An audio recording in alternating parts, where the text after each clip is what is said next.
Okay, first of all, Ted, for starters, were you originally from Buffalo, New York? No, you say originally. I guess that means was I born here? No, I wasn't born here. I'm like so many other people in my generation who came from the South up here to. All right, you be cool. This is Joshua, so he's going to have to sit here with me. But we like so many other people who came up from the South, you know, back in the late 30s and early 40s. Our parents brought us up here from South Carolina. Oh, you came from South Carolina. So what was it like out there when you were living at the time that you were there? In South Carolina? And what made Well, you know, I was about just a little older than Joshua, I guess, when I left. Okay. But, you know, I've been back to South Carolina. I went back to South Carolina a number of times, but I've been back to the South. Matter of fact, in 1952, I was stationed at Camp Gordon, Georgia, you know, for military police training for 8 weeks there. So at that time, of course, that was prior to the Brown decision, and it was prior to us knowing anything about Dr. King, and segregation and racism was the order of the day. You could be on the federal base, and once you got off that base, you were like in the state of Georgia, and you were subject to the laws of segregation. Okay. What was it like? I think most people understood the idea of separation, and black folks stayed in their place, and basically whites basically stayed, you know, to themselves. And, and they basically adjusted to it. What was it in particular that made you move to Buffalo, New York? Well, Buffalo, again, with my parents, you know, and it was for jobs. You know, people came north, the steel plants, and what have you in the north that brought us here. Okay, Joshua, we hear you. Brought us here like so many other people. Bethlehem Steel and those kinds of places is where people work. You, like so many other men in the city of Buffalo, you worked in the steel plants like Bethlehem and Republic Steel. Could you talk to us a little bit about that experience? Well, but at that time, you know, I remember something that recently I had Ray Smith, you know, who's the president of Circle here in Buffalo on my radio program. And he said something I had plumb forgot about. He said, you know, people like in our age bracket, he says, we've had like 5 or 6 different occupations in our lifetime. I worked the steel plants. I worked a number of steel plants, but I worked a lot of other places too. I even had a business one time, radio and television business on Jefferson Avenue. I worked rag factories. I worked for the Curry Express at one point. Oh, really? As you know, as a young kid, I was a hopper. They called a hopper at that time.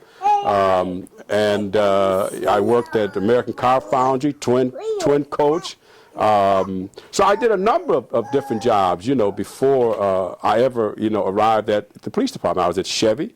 Matter of fact, I left Chevy and ended up at the Buffalo Police Department. Okay. So what was the state of the black community like in Buffalo, during the time that you were Well, if you go back to the days when I was working in the steel plant back in the 50s and the time I was in the military, whatever, Buffalo, and the 40s, of course, Buffalo was a thriving town. People were working, steel plants were booming. You had a population of 550,000 or better. I mean, when you walk around Buffalo now and you see Jefferson Avenue the way it is now, Jefferson Avenue was not that way. Jefferson Avenue had theaters on it. Every little, you didn't have the vacant space. You didn't have the kind of vacant space that you have out here today, where you see boarded up buildings and boarded up homes and contractors coming in tearing homes down. No, people were looking for places to stay then. Because we had the employment. The employment was the thing that kept people here. We didn't have the kind of crime problem we had. When I went on the police department, for example, in 1962, it was a rarity to ever hear of a black man abusing a child. You know, it was something you didn't hear about. You could literally read the newspaper and be able to distinguish between a crime that a black person committed and a crime that a white person committed. You know, I mean, that's where we were very close-knit. Black people were had a lot of respect for each other. We didn't use profanity in front of adults, you know, and things of this nature. Today, we have taken on the habits of America. So things have changed dramatically, you know, in that period of time. Were you ever involved in any kind of community activism? Well, I'm was the founder and organizer of the Afro-American Police Association, which was an activist organization.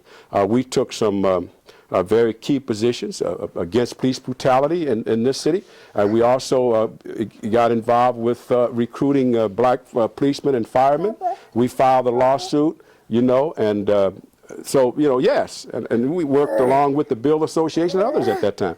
Okay, what was it that made you decide to become a police officer? Well, at the time, I think that what made me decide to become a police officer, as I mentioned, I had been a police officer in the military, and I sort of liked it, but when I got out, I really wanted to be a state trooper. Okay. And I remember going out and down to get an application. In those days, you had to go outside of the city, to get an application for the troopers. And I remember going out there and walking in the place, and this big white trooper, he never even looked up at me.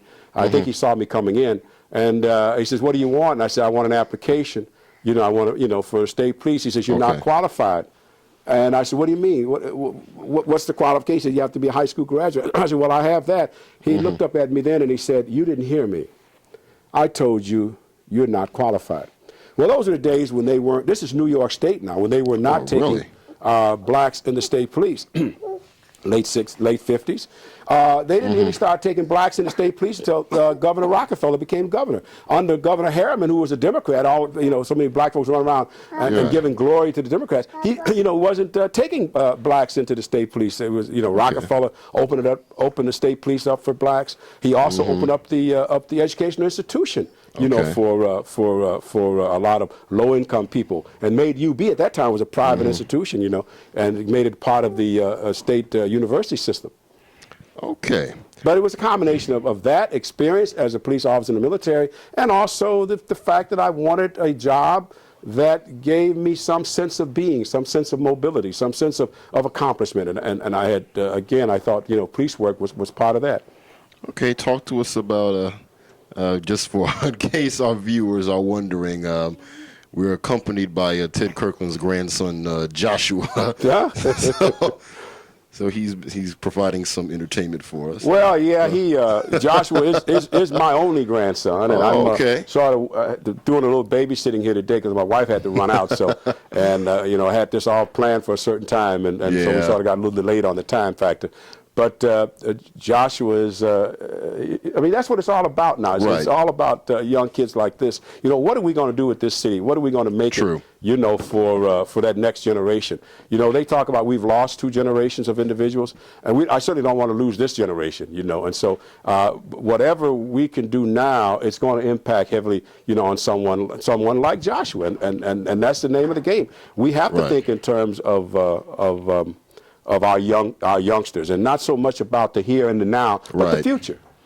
Okay, back to being when you were a police officer. Can you talk to us, share some experiences of after you were during your time as a Buffalo police officer? Anything that jumps out at you? Well, I think being a police officer probably was the most challenging experience I've ever had, and probably one of the most rewarding experiences I've ever had.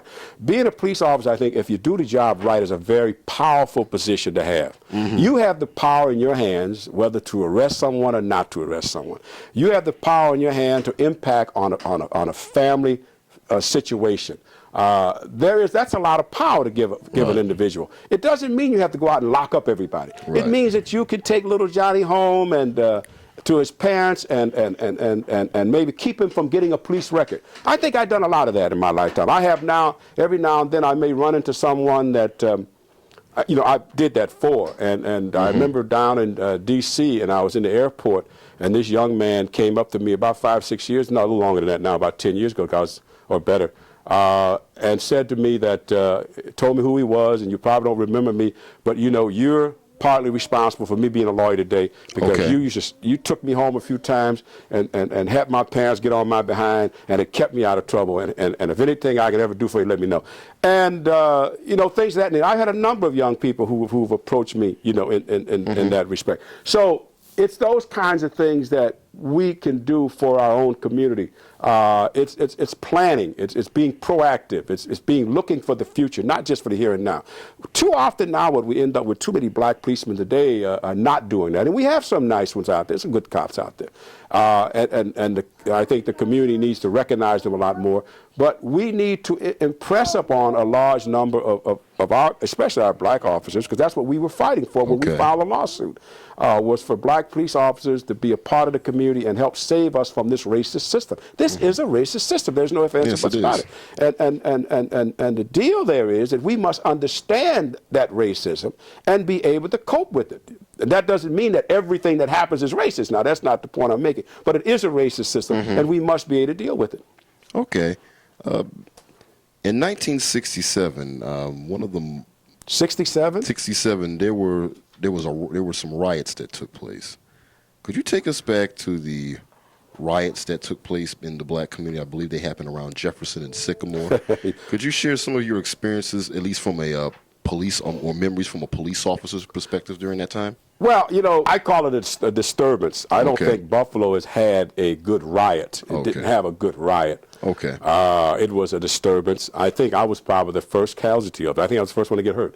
Oh, really? Yeah, in the sense that it started like late one night, and it was a very interesting kind of experience because I often wondered if it wasn't staged. Certain things weren't staged. I saw a young guy break a window, and he broke a window while the police car was right there. I mean, he just knocked out a storefront window, which made no sense to me. And then as we got out of the car and grabbed this young guy, we were suddenly surrounded by people. And with notebooks and pads and what have you, and they were from the Bill organization, by the way. And there was this, there was this white guy, Harmon, and Richard Harmon. Harmon was there with a clipboard, and he was taking down notes, and a couple of people standing next to him, and the people were tugging and pulling our prisoner away. And doing this tug of war, they weren't trying to hurt us, and I knew that. I knew these are middle-aged people. They weren't trying to hurt us. But I couldn't figure out what they were doing.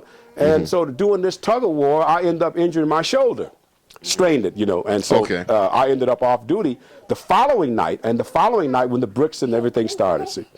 What was it that compelled you to get into politics? Talk about your first experience with politics. Well, if you're talking in terms of running for elective office, I guess it was the fact that I thought that I had something that I could give this community, and that was my dedication and my love for this community.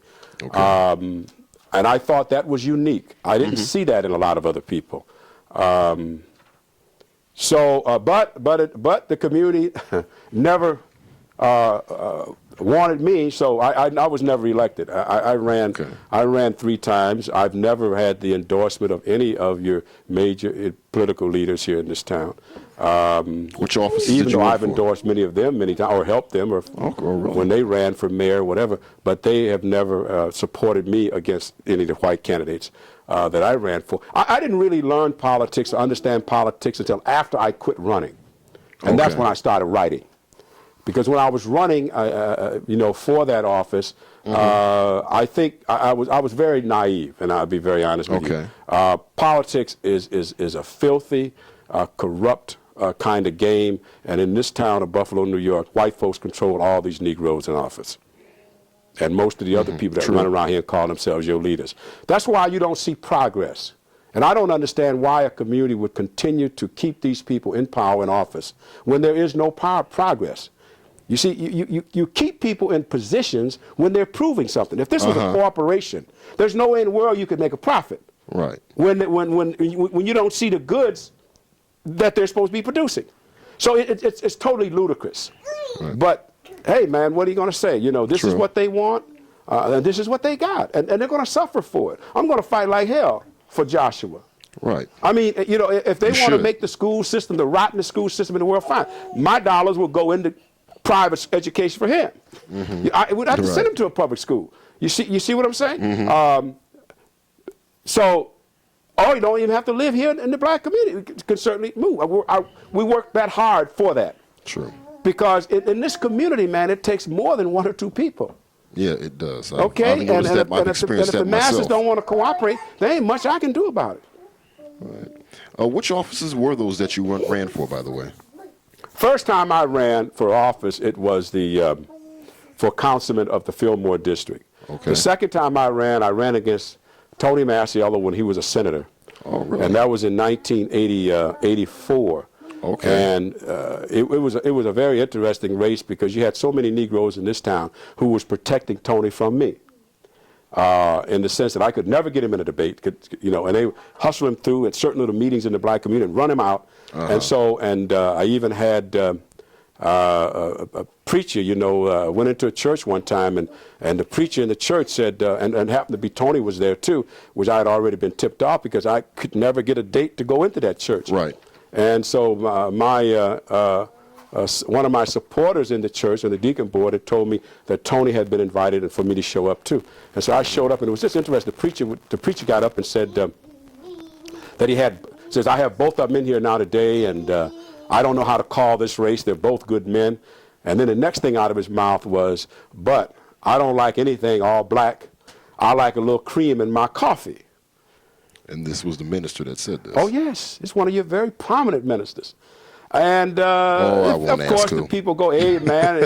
Sometimes I wonder if they know what they're amening about. But they went amen, and, of course, I didn't win that one. And next time I ran against Bill Robinson. Okay. I have a lot of respect for Bill. I like Bill, and I think that was one of the major problems with me running against Mr. Robinson, because he's a very likable guy. I just felt I could do a better job than Bill Robinson. Mm-hmm. Certainly I would never say anything negative about his character. I loved him. I loved his wife, and whole nine. And it was a very difficult thing, but it was just one of those things I felt I could do a better job. And Bill was very honest when he came and told me. He says, "Look, I have a lot of good friends in the Republican Party and what have you." And I and I said, "Well, Bill, that's good." And Bill says, "Why don't you do this, and that?" And I didn't do it. I stayed out. Then, of course, I lost, and that's the position now that's held by Butch Holt, I guess. Okay. I even ran for NAACP one time. Oh, okay. Matter of fact, that was in 1978. Like? That was the only, and then just recently Strickland ran 20 years later. Right. In between those 20 years, no one has ever ran. And again, I felt I could do a better job than Dan Acker, and I was very naive because that again, that's an organization that's not about progress. Right. And I didn't learn much about that, or really learn it about until after I had ran, and I found out, really it's not for me. It is not what people think it is, and so not taking anything away from Frank, that's in there now, but that again was like a political race. I mean, even politicians, I had never seen in my life, the day of voting was interesting because it was during a snowstorm. Oh, and they brought busloads of people, and I never knew so many white people were members. You follow what I'm saying? And I mean, they were bringing the senior citizens in by the busloads. They'd already tutored them people and told them who to vote for. Even during that blizzard? Oh, yeah, the blizzard. Oh, my goodness. And I said, wow, these people, that's scary. We had the largest voter turnout in the history of the Buffalo branch. Wow. Oh, I can bring votes out now. I mean, even with Tony, when I ran against Tony, we brought out more votes than anybody else ever brought out in that race. Wow. Okay. Now, one of the stories that I guess you often talk about is at one point you had applied for a job. It was called the Director of Security for the Buffalo Board of Education, and there was some controversy. In its essence, the suit asserts that the compelling reason why Ted Kirkland was not appointed was because he was black. Some of the members say it wasn't necessarily because he was black, and that perhaps he wasn't the right person for the job. The fact that he was not the right person is concerned. The interesting feature is that Superintendent Revelle, as I'm sure you know, recommended him for the job, and indeed asked Ted Kirkland if he would sign a statement that if the job were offered, he would accept it, which Ted signed and presented to the superintendent.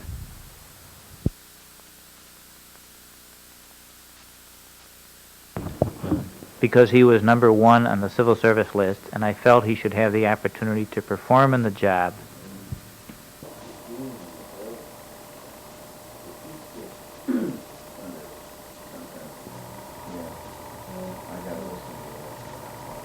It happens too often in government that we vote against or for something and therefore are labeled racist. If we vote against a person in a position and that person happens to be black, all at once you're a racist.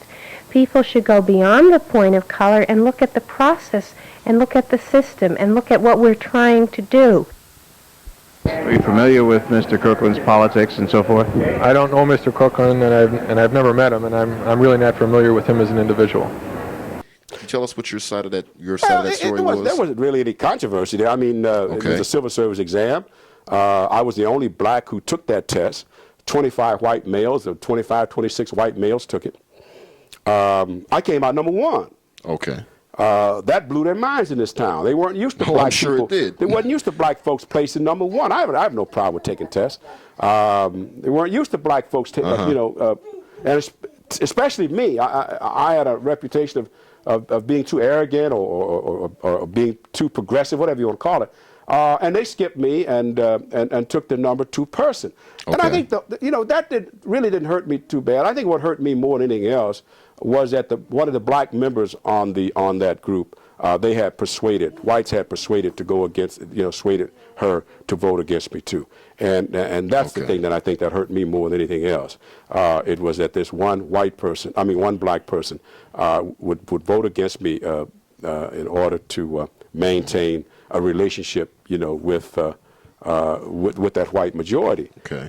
When in essence I was clearly the best qualified, not because of the test necessarily, but because of my qualifications, my association with young people, and etc. But the interesting thing about that, Doug, was that I was walking down Jefferson Avenue. That was before the appointment was made. Right after I took the test, everybody knew I had passed. Okay. The assumption was people thought I was going to get the job. And I'm walking down Jefferson Avenue, and one of the prominent blacks in Buffalo stopped me in the street and says, "You're not going to get that job because the black elite says you're not going to get it." And who the hell is the black elite, right? You've got to be kidding me. No, I'm not. I don't think I should be surprised by it, but I really had to say I didn't get the job. You understand what I'm saying? Okay. So I'm very curious about this black elite. Now, it's sort of like watching. Yeah, me too. So I'm going to buy this book, and I haven't read it yet. Okay. I'm going to buy this book by Lawrence Graham. Okay. It's called Our Kind of People, and it's about the black elite. Not just Buffalo's black elite, but black elites in America. Has that book come out yet? It's out. Oh, yeah. I think I'm going to go purchase myself a copy of that myself. I'm going to buy that book. And I think I'll buy one too. Yeah. But that was told to me, and that's been my experience in the black community. I grew up understanding white people, understanding how I had to fight and what I had to do. I guess my greatest disappointment hasn't been white people. My greatest disappointment has been black folks who have found it in their heart to do white people's bidding, and attacking me and doing things, against me, for their own good. Even when I got the I kind of experienced the same thing in Channel 18. Pardon me? I kind of experienced the same thing in Channel 18, so I can sympathize with that. When I got my television program at Channel 7 back in 1974. Yeah, that was the name of that show was Kirkland and Company, I believe. Yes. Okay. When I got that program, 2 of your top Negroes, 2 of your top civil rights organizations went to the white man and wanted to know why were they letting me have that program when I talked so much about white people. And I had to cuss one of them out. I'm sure you did. Okay. I can understand. I probably this is would the have did it too. kind of thing that happens in Buffalo. Even when I was on the parole board, when I got that position, nobody even knew it was a position. No one in this town knew anything about the parole board. And then it came a time when Arthur Eve and others, Arthur taking his orders from white folks up in Albany, to get me off that board. And they put a sister in my place. Well, fine.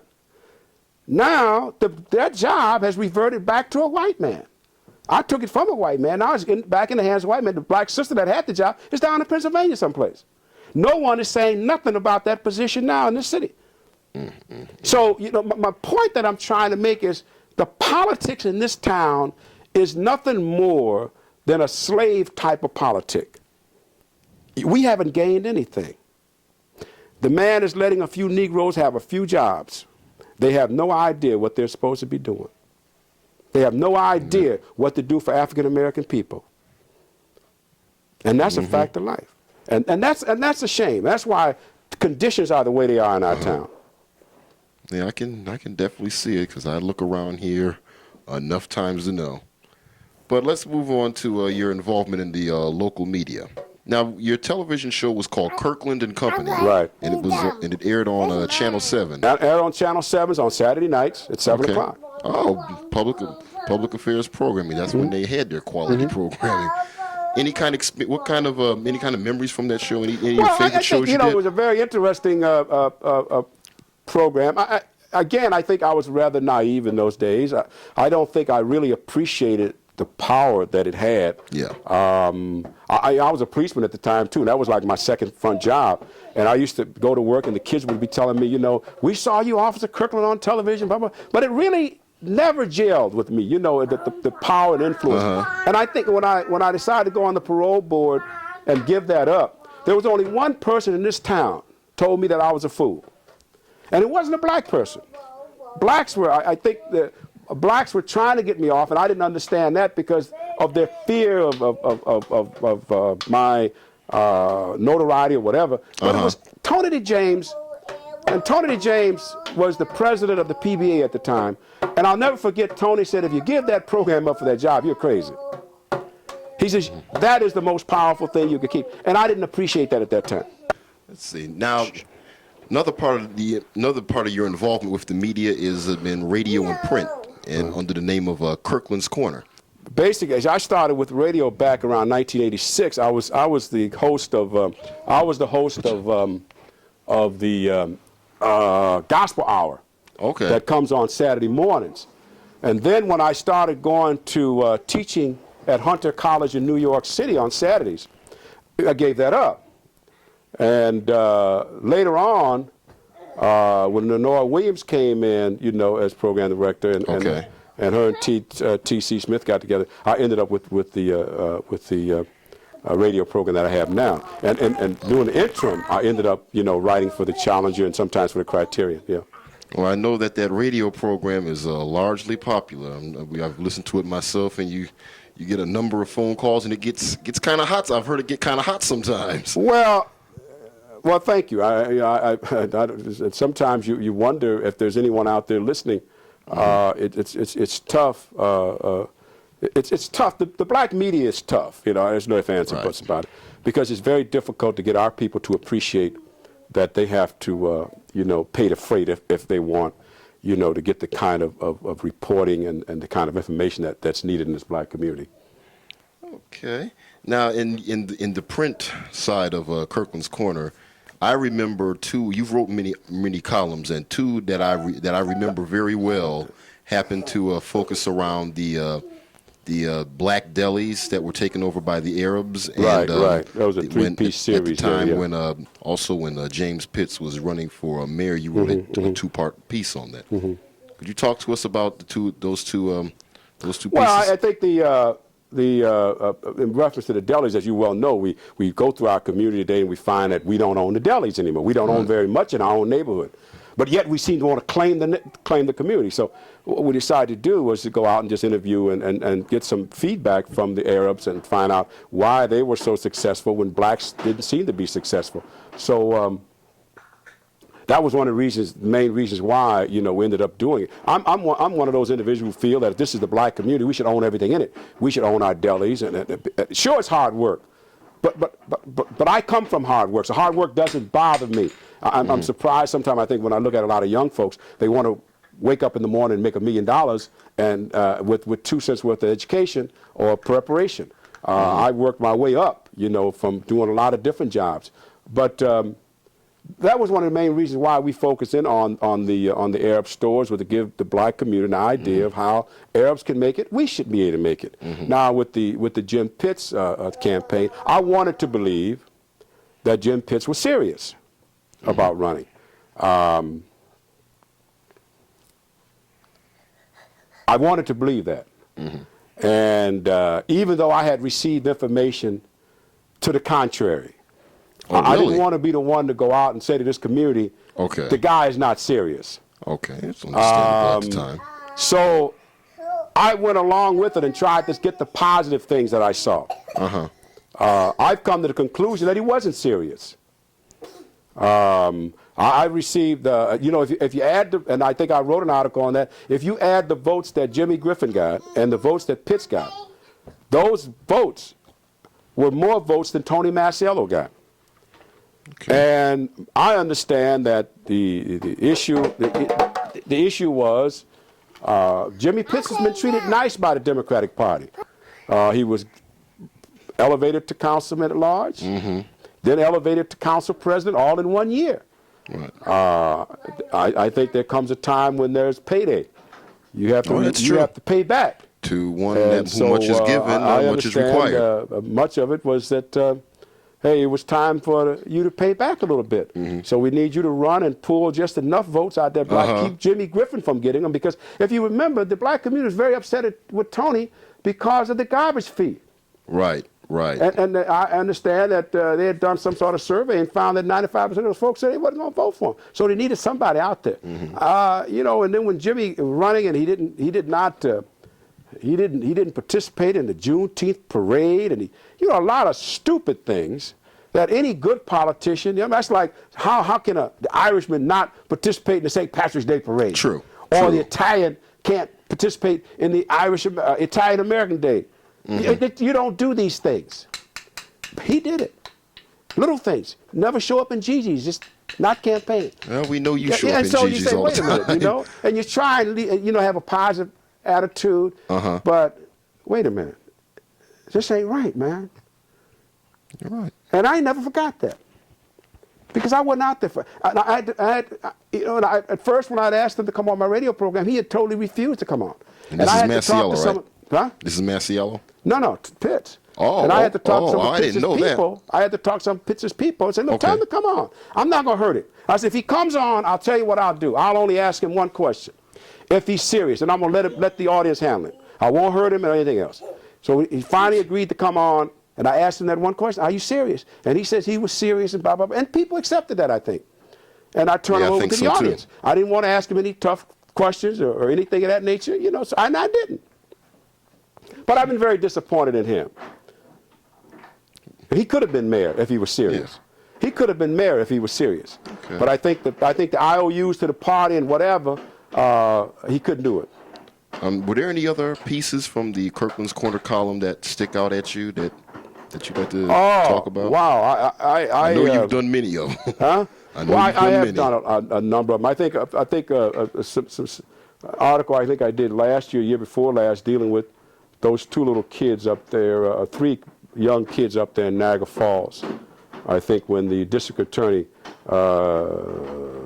said he was going to charge one of them with second-degree murder because he had punched this one white kid and the white kid died. You probably remember that. Well, I sort of wrote an article to set the record straight that the district attorney had no case for second degree, that he was only doing this to get publicity. And I thought that some black lawyers should have been doing that. Okay. I mean, they haven't paid their dues yet to the community. They don't speak out. I mean, but the only time we see them is when they want to be a judge. Right. But they're not adding anything to the pot. So I think many of them should be, there's certain cases they could do that. Should be doing things that they're not doing. Okay. Another thing that I knew you were involved with and you felt very strongly about it was a young lady. Go ahead. A young lady by the name of Nataka Neely. Right. Could you talk to us about her? Well, Nataka, I met her by way of Ruth White, one of our staunch churchgoers here in Buffalo. And they wanted to announce on my program about her need for bone marrow, which I didn't know anything about at that point. And I ended up, going up to interview her. And I was really taken in by Nataka, a beautiful, sweet young girl who had beautiful dreams, and she was attending Spelman when she got sick, and had this very rare bone disease that the only thing that could possibly cure her was bone marrow, transplant. And I learned a lot from that because at the time I didn't know anything about very little about bone marrow transplant. But she contributed to me looking up some stuff, writing some articles, And as you well know, she passed away a month or so ago. I did hear about that. And that in itself was fairly shocking. But I think she accomplished in this world what she was supposed to accomplish.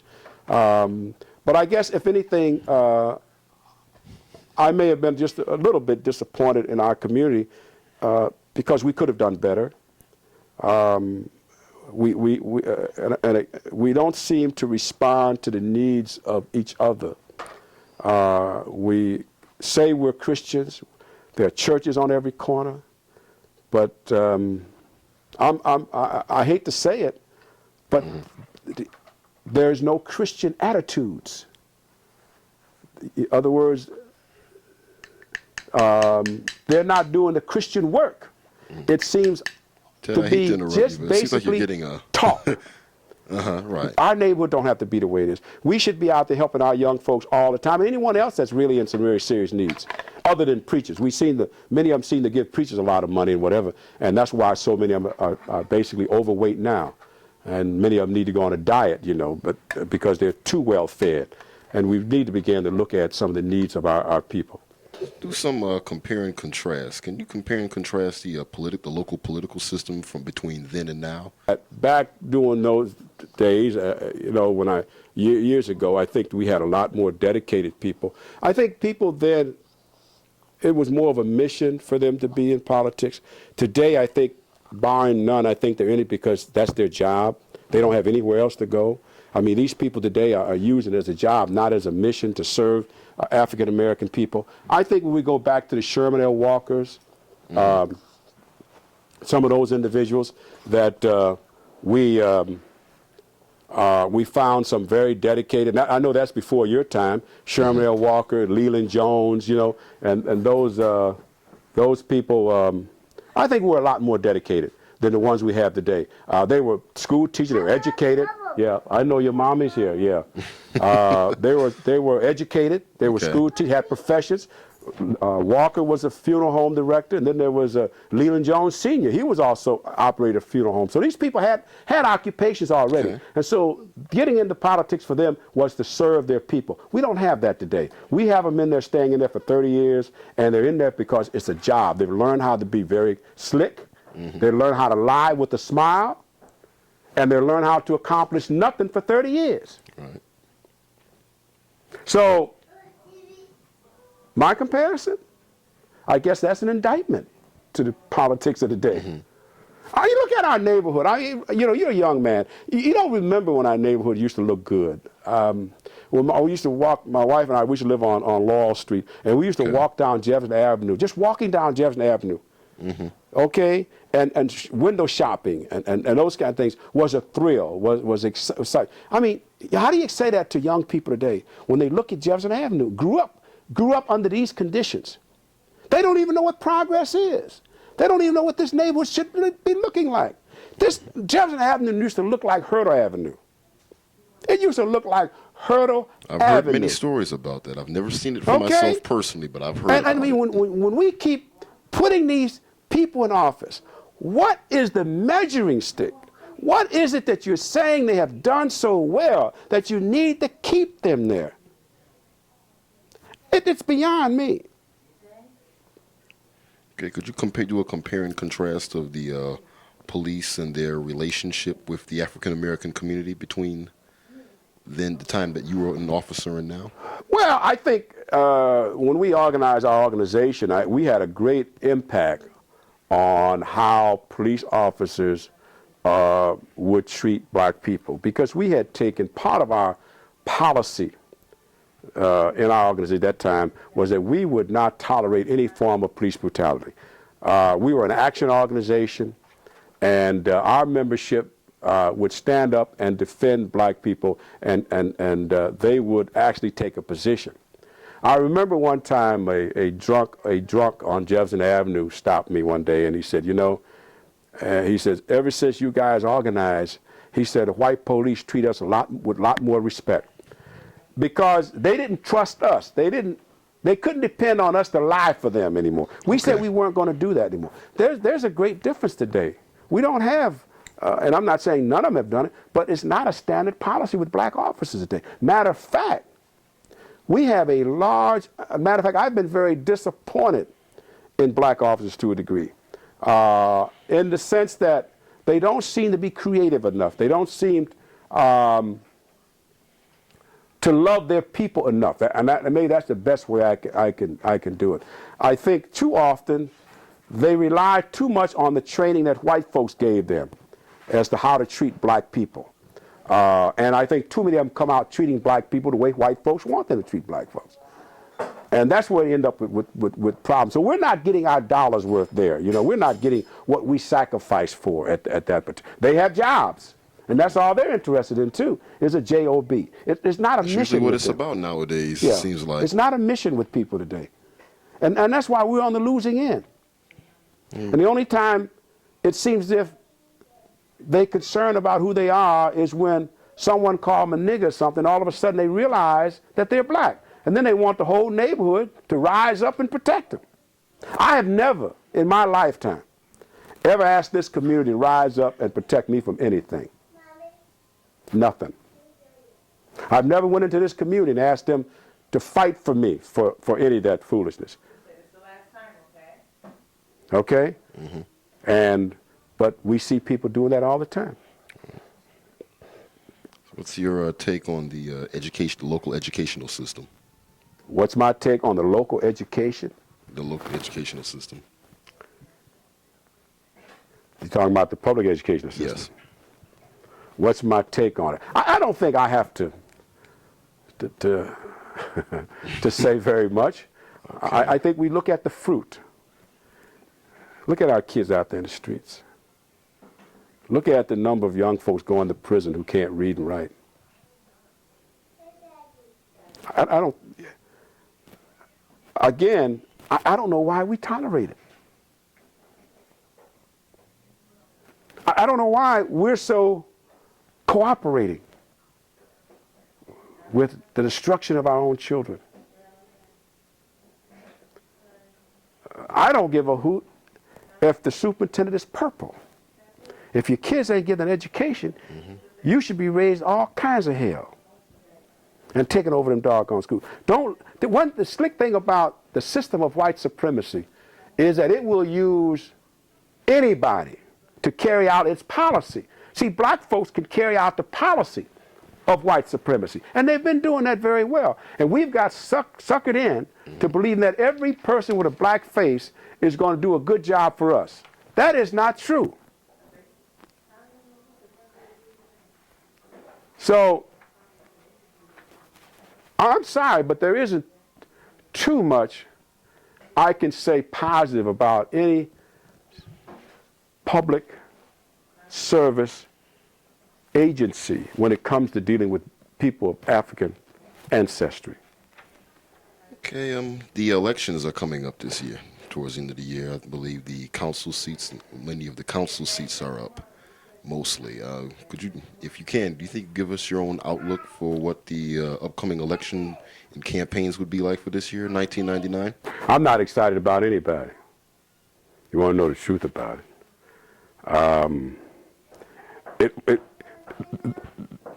The man will have large numbers of blacks out there working hard because, and especially the black community, because they're going to be fighting like hell to get Dennis Gorski reelected as county exec. That's the key race.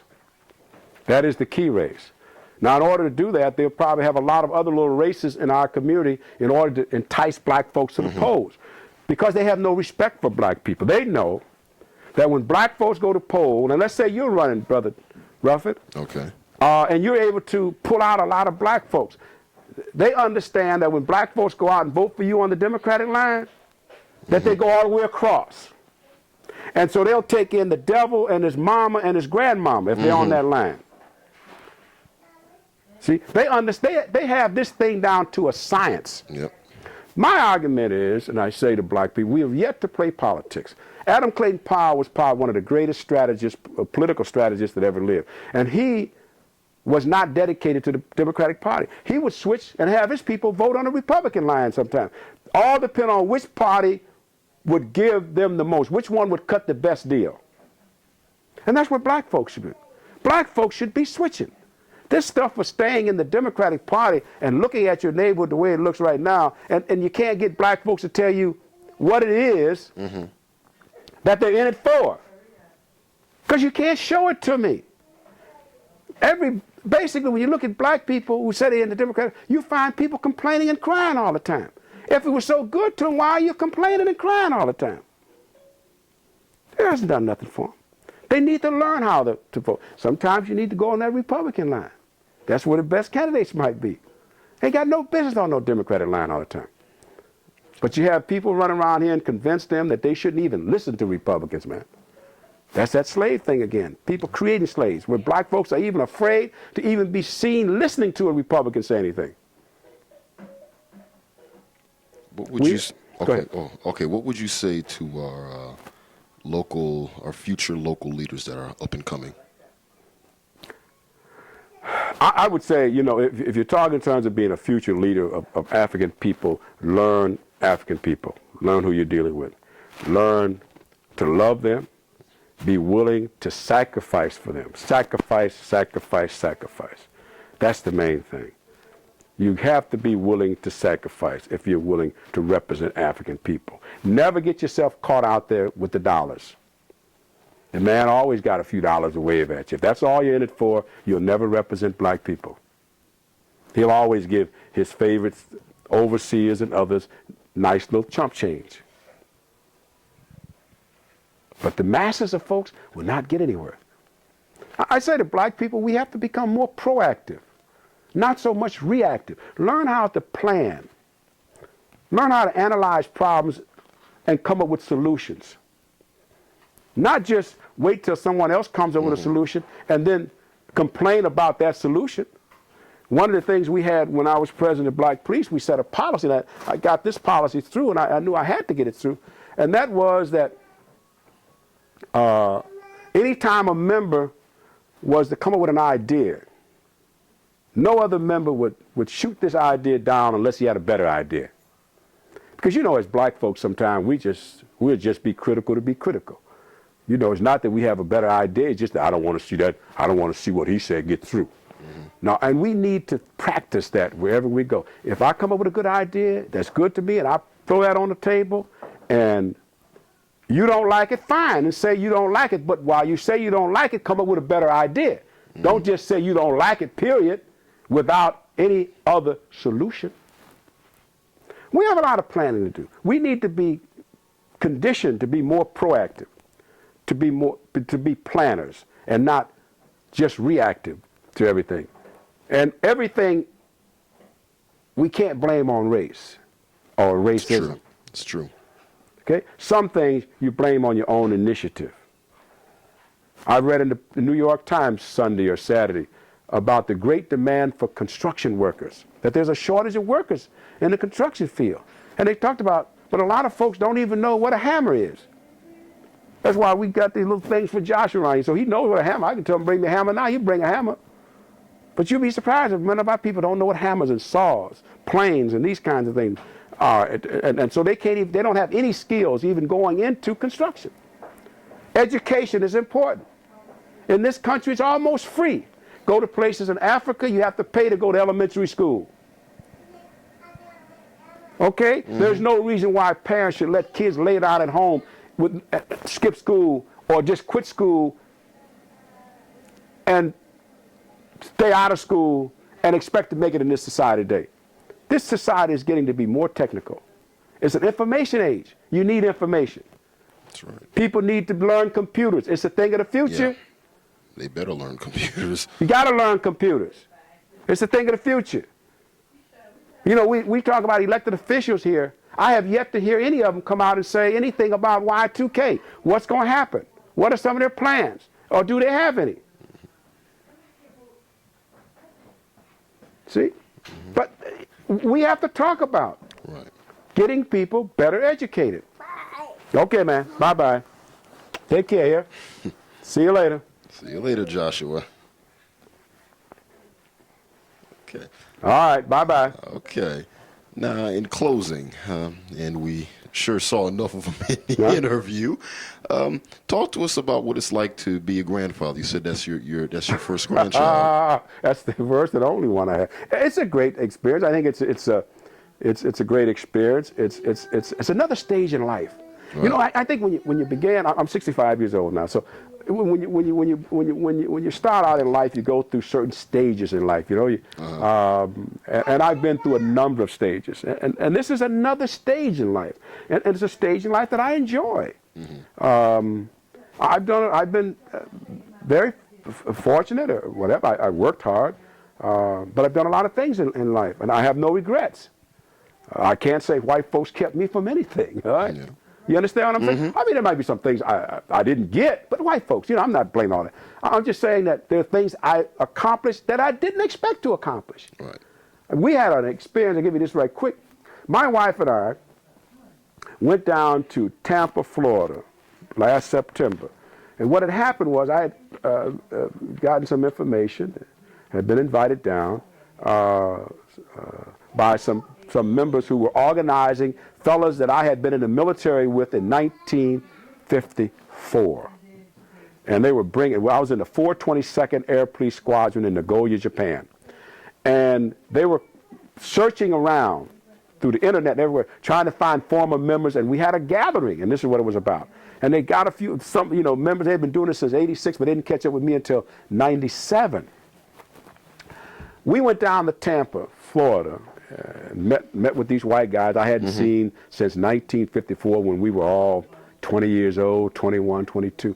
And at that time now, in 1954, racism was very prevalent in this country. In Nagoya, Japan, I had a captain that was a racist from Florida. He wouldn't promote me or anything. And so all these white guys I felt had things better than me. Every single one in that outfit. Well, now when we go down to Florida, Brother Ruffin, and we meet with these guys some 44 years later, we're all up in our 60s and what have you. I don't believe there was one white man there who had as much experience as I've had in my lifetime, and who probably enjoyed it as much as I've had, and who has accomplished as much as I had. It just goes to show you how things can change. Mm-hmm. Right. Okay, well, thank you for this interview, and it's good having you on BCTV tonight. Well, let me thank you, and thank you for having my little Joshua with us. No problem. I always happy to give everybody your time. You keep up the good work, and we certainly will. And keep working hard at it, and you'll gain whatever you want to gain in this life.